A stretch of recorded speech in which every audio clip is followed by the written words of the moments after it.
Swayam Prabha. Digital India. Educated India.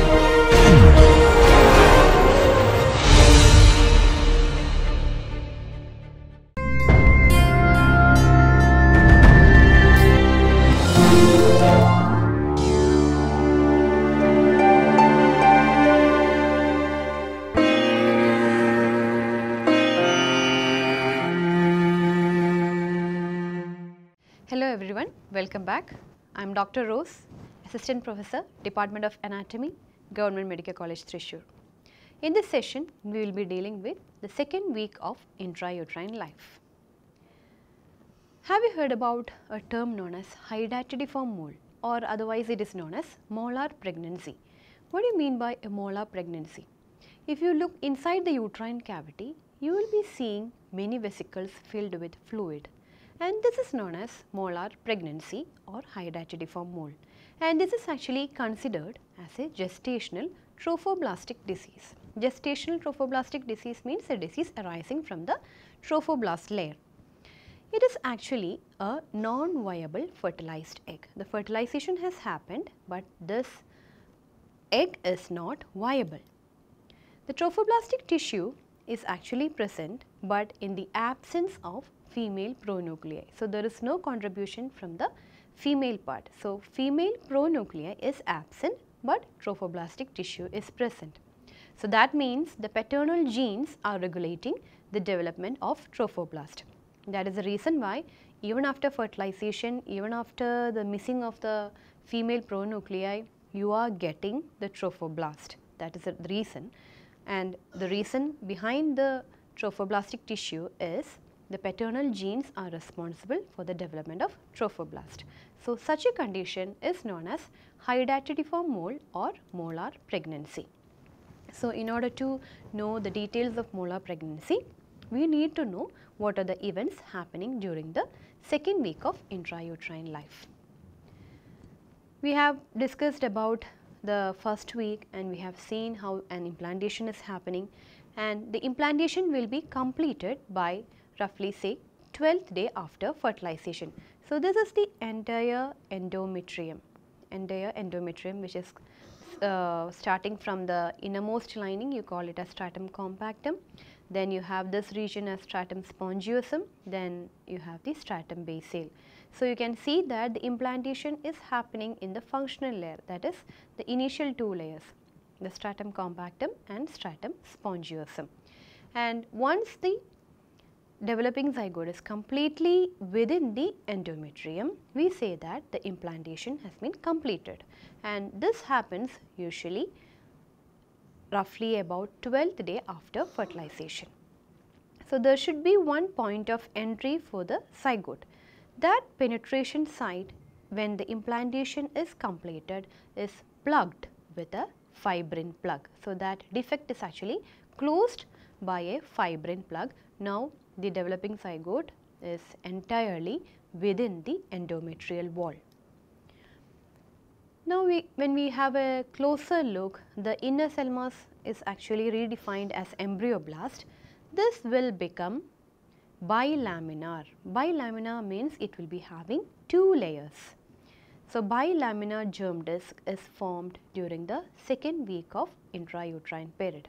So, the embryoblast or the inner cell mass is actually getting converted into a bi-laminar germ disc. So, the bi-laminar germ disc has got an epiblast, the tall columnar cells, and a hypoblast. The lower layer is known as hypoblast, which is made up of cuboidal cells. So, there is an epiblast and a hypoblast. So, the embryoblast give rise to a bi-laminar germ disc made up of epiblast, which is lined by columnar cells, and hypoblast, which is made up of cuboidal cells. That is what is happening during the second week of intrauterine period to the embryoblast. At the same time, simultaneously, you have the extraembryonic structures developing. So, which are the extraembryonic structures developing simultaneously with the development of bi-laminar germ disc? They are the amniotic cavity. You can see the amniotic cavity at the upper part. Then you can see the yolk sac. Yolk sac is seen below the bi-laminar germ disc. It is otherwise called umbilical vesicle.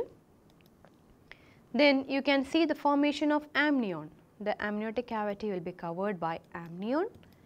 Then you can see the formation of primary villus, that is the initial stages of development of placenta.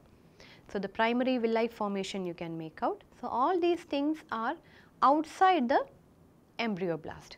That is the reason why we call it as the extraembryonic structures formed during the second week of intrauterine period. So, the changes in the second week, we can discuss it under the following headings. The first heading being the changes happening in the germ disk. So, let us see what are the changes happening in the germ disk. We know there is an inner cell mass which is redefined as the embryoblast. Now, during the second week of intrauterine period, the embryoblast is getting converted into a two-layered disc that is known as the epiblast and hypoblast. So, the epiblast, let us see what do you mean by an epiblast. Epiblast is otherwise known as primary ectoderm. Primary ectoderm because it is giving rise to a definitive ectoderm. So, primary ectoderm is a thicker layer. It is made up of high columnar cells, and this layer is actually related to a cavity known as the amniotic cavity. So, before the formation of amniotic cavity, we can have a look at the embryoblast. So, embryoblast is actually attached to the trophoblast, and this point of trophoblast is known as polar trophoblast. This polar trophoblast is actually invading the endometrium during implantation. So, there is no much space between the embryoblast and trophoblast. So, what happens is the embryoblast will start gradually separating from the trophoblast, creating a cavity between the embryoblast and trophoblast. That cavity is known as amniotic cavity. That is the reason why it is said that the high columnar cells will be related to a cavity formed between the embryoblast and trophoblast, that is the amniotic cavity. Now, what do you mean by hypoblast? Hypoblast is otherwise known as primary endoderm. It is made up of flattened cuboidal cells. So, primary endoderm is formed by flattened cuboidal or cuboidal cells, and they are adjacent to a cavity, another cavity that is known as exocoelomic cavity. So, the hypoblast or primary endoderm is actually formed by flattened or cuboidal cells, and they are adjacent to a cavity known as exocoelomic cavity. So, before proceeding further, I would like to add one point. When we discuss the events occurring during the second week of intrauterine period, we will be coming across many structures, and we can see that all structures are actually doubling, or there is a rule of 2. If we have to say the rule of 2 till now, we can say that the embryoblast, till now we have discussed about the embryoblast. The embryoblast is dividing into 2 layers, the epiblast and hypoblast. Likewise, we will be coming across structures which are forming as multiples of 2. That is why we say that the changes in the second week of intrauterine period follows the rule of 2. Now, again, there are mainly 2 cavities formed. So, which are the 2 cavities formed? As the embryoblast gets separated from the trophoblast, there is a cavity formed above. This cavity is known as the amniotic cavity, and the exocoelomic cavity lying below the hypoblast, you call it as yolk sac. So, this is the amniotic cavity and this is the yolk sac. So, as the embryoblast gets separated from the cytotrophoblast, an additional layer of cells are formed from the cytotrophoblast, and along with the epiblast will be forming a covering for the amniotic cavity.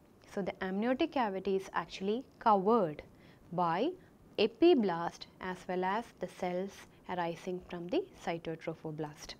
What about the yolk sac? Yolk sac is again a cavity formed by the hypoblast and the cells derived from the cytotrophoblast. So, altogether this will be covering the yolk sac. What do you get inside the amniotic cavity? The amniotic cavity contains a fluid known as amniotic fluid or liquor amni. So, the amniotic cavity which is formed above the epiblast contains a fluid known as amniotic fluid or liquor amni, and it is in this amniotic fluid our fetus will be moving inside the uterine cavity.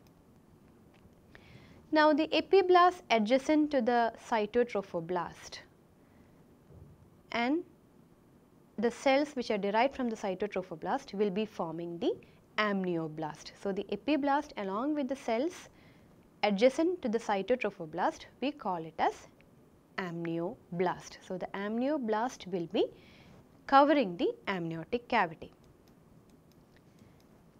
Then there is another term known as Husser's membrane. So, Husser's membrane is nothing but the membrane which line the inner aspect of blastocystic cavity together with the hypoblastic lining of exocoelomic cavity.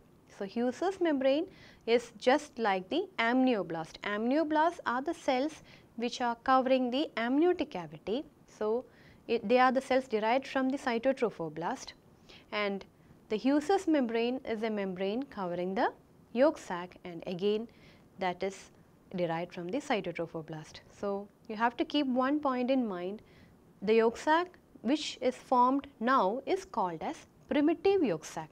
So, that means you will get one more yolk sac as the development proceeds. So, the primitive yolk sac is covered by a membrane known as Husser's membrane, which is again derived from the cytotrophoblast. What do you mean by extraembryonic mesoderm or primary mesoderm? So, till now we were talking about the primitive ectoderm, primitive endoderm, but we did not tell anything about mesoderm. But here the formation of mesoderm is happening, but it is not between the epiblast or hypoblast. It is not between the epiblast and hypoblast. So, it is not within the embryo where you are getting the mesoderm developed. That is the reason why you call it as extraembryonic mesoderm. It is outside the embryo we get the mesoderm being formed. Since this is the mesoderm which is firstly formed, you call it as primary mesoderm. And where are you going to get this primary mesoderm or extraembryonic mesoderm? As the term implies, it is nowhere inside the embryoblast, it is outside the embryoblast. So, this pink colored region, that is the extraembryonic mesoderm, and that is actually formed between the cytotrophoblast and the amniotic cavity and yolk sac. So, the idea of the extraembryonic mesoderm is to separate the trophoblast from the embryoblast and the two cavities. So, there is the formation of extraembryonic mesoderm, and it lies between the cytotrophoblast on one end and the rest of it, that is the amniotic cavity and the yolk sac along with the embryoblast within the center. So, these two are separated by a mesoderm lying in between, that is known as extraembryonic mesoderm or primary mesoderm, since it is formed. Now, what happens is, if you have a closer look, so we can see the extraembryonic mesoderm very nicely, and that is actually separating the cytotrophoblast from the amniotic cavity and yolk sac. So, the pink colored thing is the newly formed extraembryonic mesoderm or primary mesoderm. Now, if you have a closer look, you can see smaller cavities developing within the extraembryonic mesoderm. These cavities are known as extraembryonic cavity or chorionic cavity. What do you call this? These are known as extraembryonic cavity or chorionic cavity. Now, the chorionic cavity is actually surrounding the primitive yolk sac and amniotic cavity. So, the chorionic cavity, in the beginning they are just smaller cavities. Later they will coalesce to form a larger cavity. You can see that all these smaller cavities join together to form a larger cavity, that is known as extraembryonic cavity.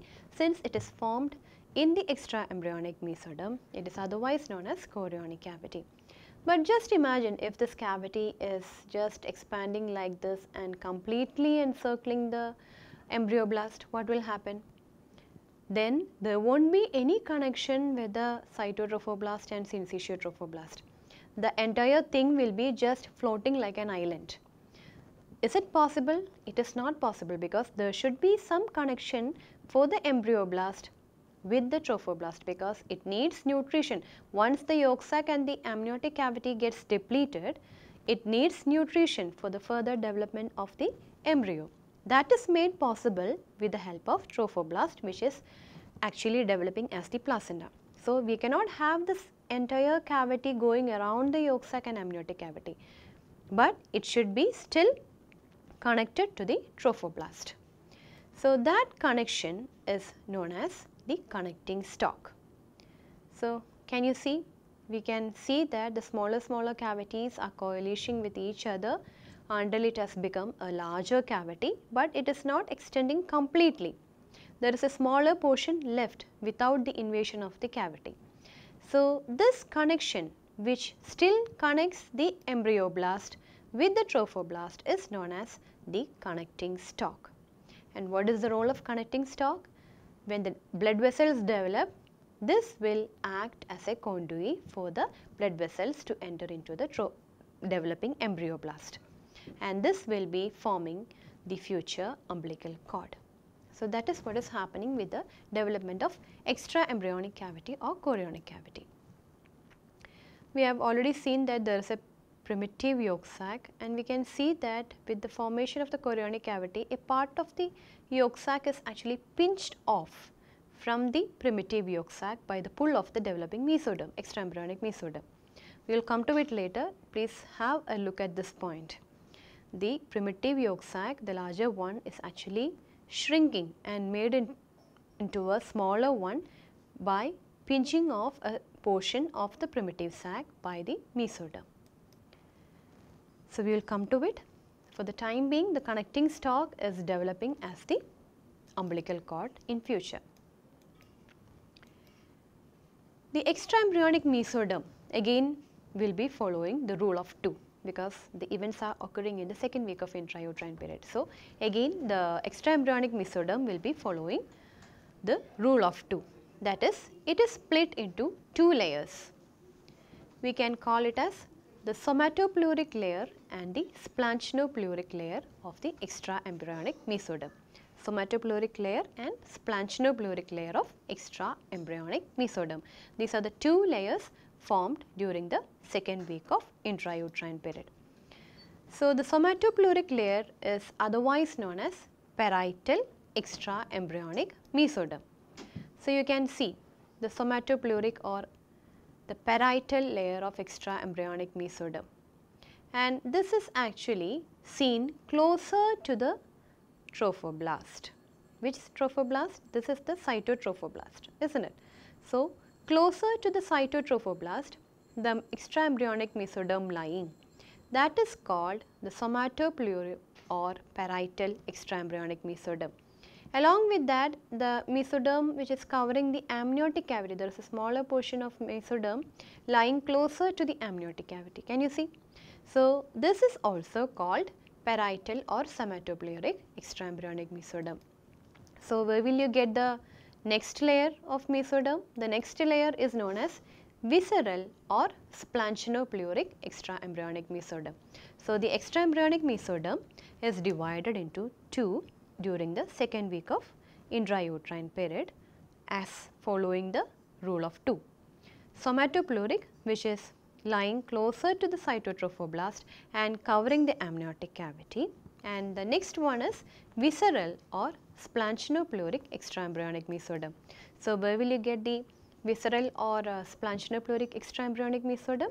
This will be actually confined. We can see that this is actually confined to the yolk sac. So, the extraembryonic mesoderm, which is seen in close relation with the yolk sac, this alone is called as the splanchnopluric extraembryonic mesoderm or visceral layer of extraembryonic mesoderm. Now, as the mesoderm is formed, we have already mentioned that a part of the primitive yolk sac is being pulled off. That will result in the shrinkage of the primitive yolk sac, and the newly formed cavity or the newly formed yolk sac, This is a newly formed yolk sac, and you can see a small pinched off portion. Actually, it is not small, it is a bigger portion which is pinched off from the primitive yolk sac lying in the extraembryonic mesoderm, because it is a mesoderm which has pulled the part of the primitive yolk sac. So, this newly formed primitive yolk sac is known as secondary yolk sac or definitive yolk sac. So, the primitive yolk sac is actually converted into secondary yolk sac or definitive yolk sac by pinching off a larger portion of the yolk sac by the mesoderm. So, again yolk sac is also following the rule of 2. There is formation of 2 yolk sacs. One is the primitive yolk sac and the other one is secondary yolk sac or definitive yolk sac. Then by the end of 13th day after fertilization, we are in the second week, right? So, by the end of 13th day, 2 yolk sac are formed. One is the primitive yolk sac, later it degenerates by pinching off a larger portion, and the next one formed is known as the secondary yolk sac or definitive yolk sac. Now, just focus on the somatopleuric extraembryonic mesoderm. What will you call the entire wall which is formed by the somatopleuric extraembryonic mesoderm, the cytotrophoblast and the syncytiotrophoblast? What will you call this together? If you make a tie and if you include the somatopleuric extraembryonic mesoderm, the cytotrophoblast and the syncytiotrophoblast, what will you call this tie? That is known as chorion. So, chorion means the somatopleuric mesoderm along with the cytotrophoblast and syncytiotrophoblast. So, we have the villi now developing in this region. So, since the villi is arising from this chorion, the villi will be known as chorionic villi. So, everywhere throughout you will be getting the formation of chorionic villi. So, chorionic villi is named so because the chorion is actually the combination or the trophoblast along with the extraembryonic mesoderm, and the villi arising from it, you will call it as chorionic villi. Again, due to the formation of the extraembryonic mesoderm, the amnion, the yolk sac and the chorion are following the rule of 2. What is the rule of 2? Till the formation of extraembryonic mesoderm, we were seeing only one layer for the amnion. We were seeing only this layer. We were seeing only one layer for the yolk sac, and we were seeing only one layer for the cytotrophoblast. But with the formation of the extraembryonic mesoderm, all these things are double layered. Double layered means if you consider the chorion, what is happening? There is an additional layer added to the cytotrophoblast. So, it is double layered. What is happening to the amnion? Along with the amnioblast, you are getting an additional layer provided by the extraembryonic mesoderm. Likewise, if you concentrate on the yolk sac, what is happening? Along with the Hughes membrane, you are getting the extraembryonic mesoderm. So, I would like to add one more point. The Hughes membrane is the term used to line the primitive yolk sac, and it is derived from the cytotrophoblast.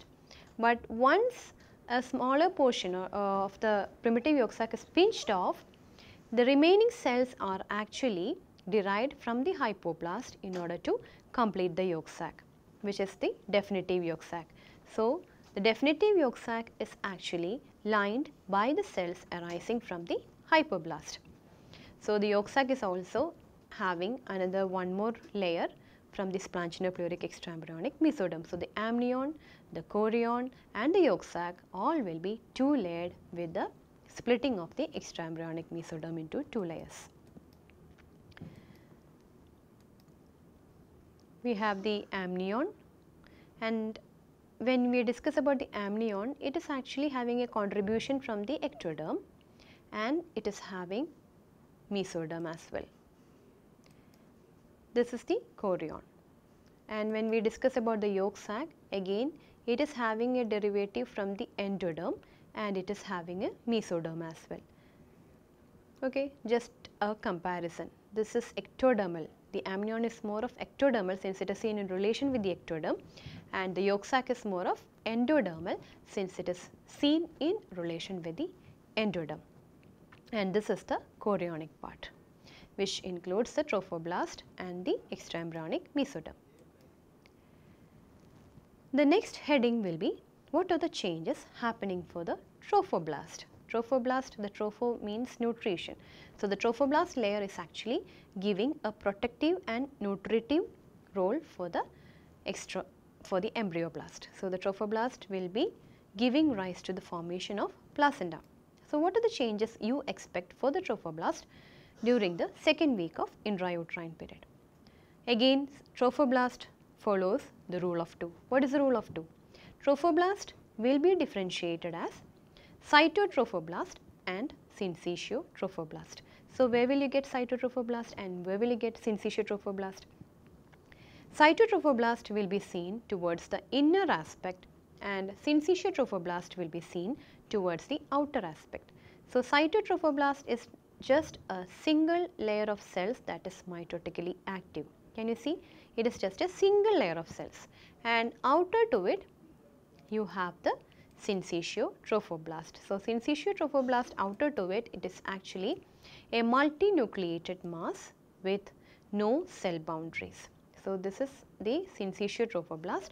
It is actually a multinucleated mass with no cell boundaries. And the Syncytiotrophoblast actually displays the endometrial cells at the implantation site. As the Syncytiotrophoblast layer is formed, it will actually help to displace the cells in the endometrium during the implantation period. So, you can see the blue colored thing is the Syncytiotrophoblast and inner to it you can see the Cytotrophoblast. Cytotrophoblast, when you have a closer look, you can clearly make out the cell membrane. So, that it is a uninucleate cell. But when you have a closer look at the Syncytiotrophoblast, you can see that you are not able to make out the cell membrane or the cell boundary, and it is just filled with nuclei. The word syncytium means multinucleated. So, because of this reason, this trophoblast is known as Syncytiotrophoblast. Now, as the implantation proceeds, the endometrial cells will undergo apoptosis. That is because of the invasion of the Syncytiotrophoblast, the endometrial cells will undergo apoptosis. Now, what are the events occurring in the Syncytiotrophoblast? We can see that again many smaller cavities are developing within the Syncytiotrophoblast. Can you see? These smaller cavities are formed within the Syncytiotrophoblast, and these spaces are known as lacuna spaces. Lacuna spaces. So, because of the formation of the lacuna spaces, at this point of time, this stage of the developing embryo is known as lacuna stage. As the lacuna spaces are formed, you can see that there is some Syncytiotrophoblast lying between the lacuna spaces, isn't it? If you consider these two lacuna spaces, there is a bit of Syncytiotrophoblast lying between the two lacuna spaces. These are known as trabeculae. So, trabeculae are nothing but the Syncytiotrophoblast lying between the lacuna spaces. And why you need a lacuna spaces? It is into this lacuna space you have the invasion of the spiral endometrial vessels. So, the spiral endometrial vessels will start invading the developing embryo, and the lacunar spaces will be soon filled with maternal blood. And this is actually happening by the rupture of the endometrial capillaries. Actually, the fluid in the lacuna spaces is known as embryo trough. Again, the word meaning of trough is nutrition. So, the embryo trough is so called because it passes the nutrition to the embryo by a mechanism known as diffusion, because there is no blood vessel formed at this stage. So, there is no blood vessel to carry the blood or the nutrition to the developing embryo. So, it just happens by a process known as diffusion until the placenta is formed. So, once the lacuna spaces are filled with blood, you can say that the uteroplacental circulation is established.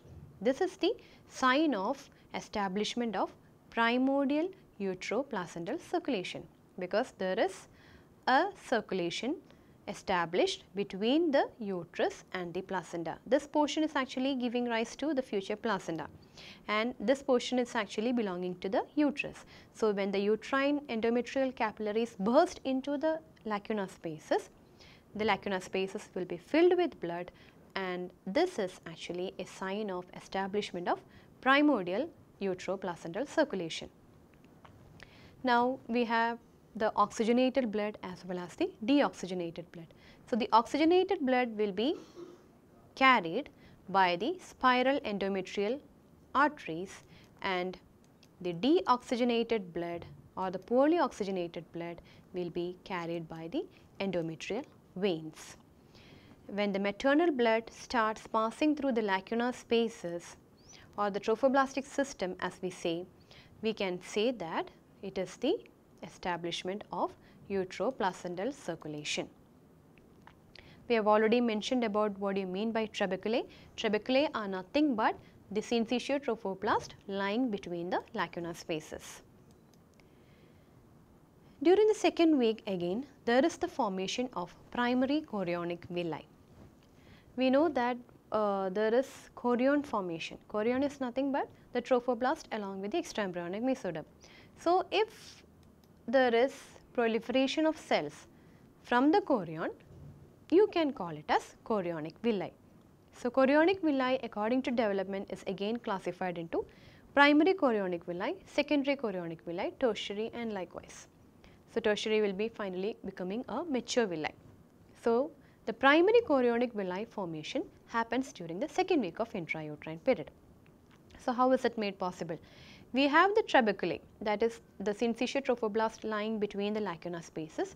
Into the trabeculae, we have the cytotrophoblast cells which will be proliferating.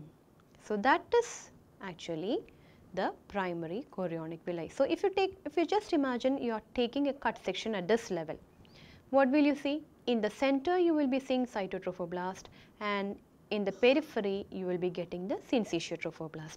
That is what is meant by a primary chorionic villi. So, the proliferation of cells, since it is happening from the chorion, you call it as chorionic villi. So, from the cytotrophoblast, the cells will be proliferating into the trabeculae. Trabeculae is nothing but the Syncytiotrophoblast lying between the lacuna spaces. So, if you take a cut section at this level, in the center you will be getting cytotrophoblast, and surrounded by you have the Syncytiotrophoblast. So, this is known as primary chorionic villi, and this is the first stage of development of placental villi. Now, as the primary villi is formed, the lacuna spaces are now redefined as intervillous spaces. Just see this lacuna space, you have a villi on one side and you have a villi on the other side.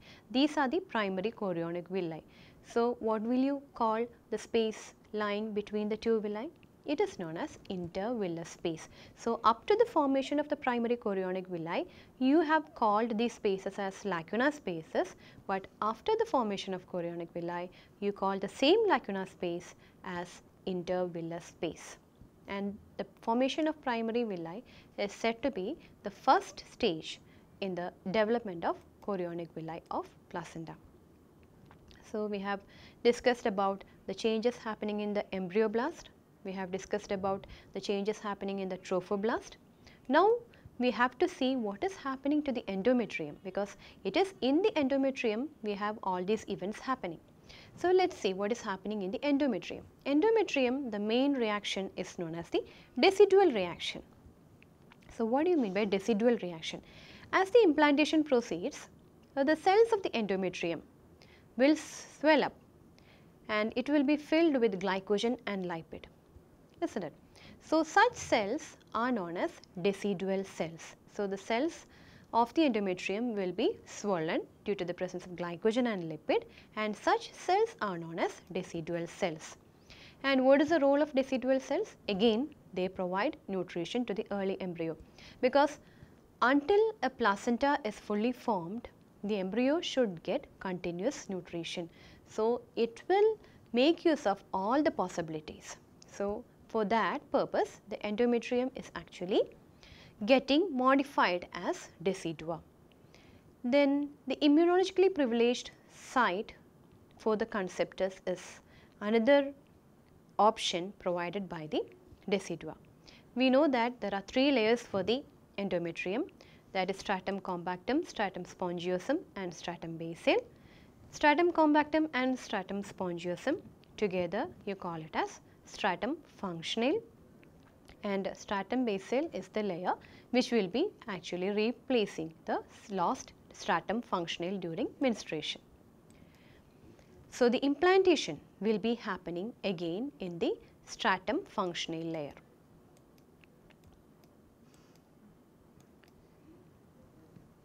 So, the blastocyst after implantation will be lying in the stratum compactum layer. So, mainly the stratum compactum will be having the implanted blastocyst.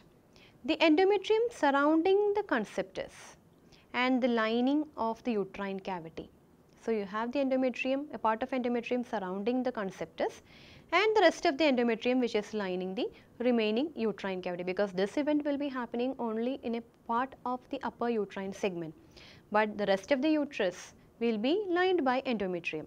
But after the implantation is over, the endometrium will be redesignated as decidua. So, what are the different parts of decidua, or how is endometrium redefined as decidua?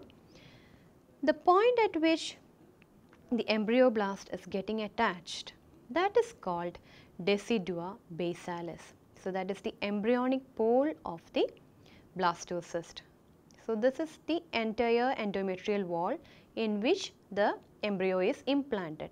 So, you can see that the uterine cavity is actually made into a very narrow lumen, because you have the implanted embryo in the wall of the uterus, and as the embryo grows out, it will be just occupying the uterine cavity. So, the uterine lumen will be made very smaller. So, you can see the part of the endometrium to which the blastocyst is implanted, this is known as decidua basalis. What will you call the rest of the endometrium covering the embryonic pole? You can see a rim of endometrium which is covering the rest of the embryonic pole. That is known as decidua capsularis. So, decidua basalis, it is at the point of embryonic pole. The rest of the embryonic pole is covered by decidua capsularis, and still you have the endometrium lining the rest of the uterine lumen, isn't it? So, the rest of the uterine lumen, the endometrium which is lining, is called as decidua parietalis. So, after the implantation, the endometrium is redefined as decidua basalis, decidua capsularis and decidua parietalis. Decidua basalis, it is the part of the endometrium to which the embryonic pole is attached. The rest of the embryonic pole covering will be known as decidua capsularis, and the remaining endometrium which will be lining the uterine cavity, you will be calling it as decidua parietalis.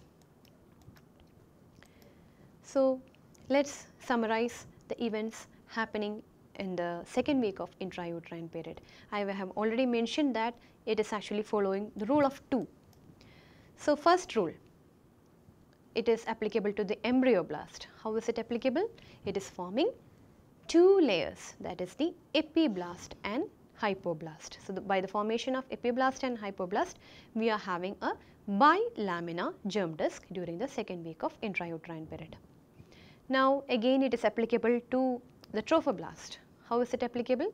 The trophoblast is differentiating as again 2 layers, the inner cytotrophoblast and the outer syncytiotrophoblast. The rule of 2 is applicable to yolk sac. How? There are 2 yolk sacs formed in the second week.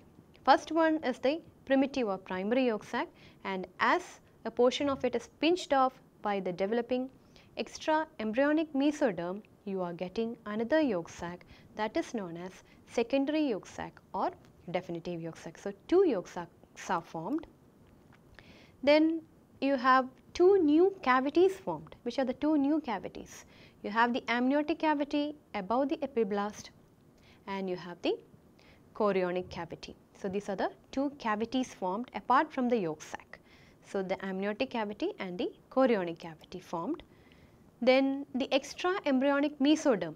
Extraembryonic mesoderm is the mesoderm lying between the cytotrophoblast and the developing embryoblast. So, the extraembryonic mesoderm actually with the help of formation of chorionic cavities. So, as the chorionic cavity is formed, the extraembryonic mesoderm is again split up into two. Again it allows the rule of 2 to be applicable to the extraembryonic mesoderm. So, what is the rule of 2? As far as the extraembryonic mesoderm is concerned, it is forming the somatopleuric layer as well as the splanchnopluric layer. Then another rule which we can apply after the formation of extraembryonic mesoderm is the amnion, the yolk sac and the chorion are becoming double layered. So, again rule of 2. How is it becoming double layered? Just have a look at the extraembryonic mesoderm. As it is formed, it is forming a layer just next to the cytotrophoblast. So, this layer is, the chorion is actually double layered. The extraembryonic mesoderm is actually forming a layer just next to the amnion. So, the amnion is also becoming double layered. The extraembryonic mesoderm is also forming a layer just nearer to the yolk sac. So, the lining of the yolk sac is also becoming double layered. So, all these are double layered due to the formation of extraembryonic mesoderm. So, this is the rule of 2 which is followed during the second week of intrauterine period. So, we started with a abnormal presentation, that is the formation of Hydatidiform mole, or what is meant by molar pregnancy. It is a gestational trophoblastic disease because it is arising purely from the trophoblast. And here we have the fertilized egg, but it is not viable. And the trophoblastic tissue is actually present, but female pronuclei is absent. So, in the absence of female pronuclei, you have the trophoblastic tissue proliferating. That condition is actually known as Hydatidiform mole. So, what is responsible for the proliferation of the trophoblast? It is said that the paternal genes regulate the development of trophoblast. So, that is the reason why we are getting the trophoblastic proliferation even in the absence of female pronucleus. And when we consider the Hydatidiform mole, there are mainly two types of mole. One is called partial mole and the other one is called complete mole. So, when will you call it as partial mole and when will you call it as complete mole? So, let us see one option. Let us discuss about complete mole. So, complete mole is formed when an empty ovum, that is there is no genetic material inside this ovum, is getting fused with a single sperm. So, what will be happening? This sperm will undergo a duplication, chromosomal duplication. So, ultimately the chromosome number will be 46XX, that is just because of the duplication of the sperm, but the egg, the ovum is empty. So, that is known as homozygous complete mole. There is another option that is called, this condition is again called a complete mole, but here you call it as heterozygous complete mole. When will you call it as heterozygous complete mole? You have the empty ovum, but here the empty ovum is actually fertilized by two sperms, that is called dispermy. So, you have two options, either the X will fuse, two X will fuse, or an X and a Y will fuse. So, it is a heterozygous complete mole. Homozygous means the same sperm is actually duplicating and forming the mole. So, it is homozygous, but in case of heterozygous, you have two sperms fusing with an empty ovum. So, there is no genetic material within the empty ovum. That condition is known as heterozygous complete mole. Now, we have just mentioned about partial mole.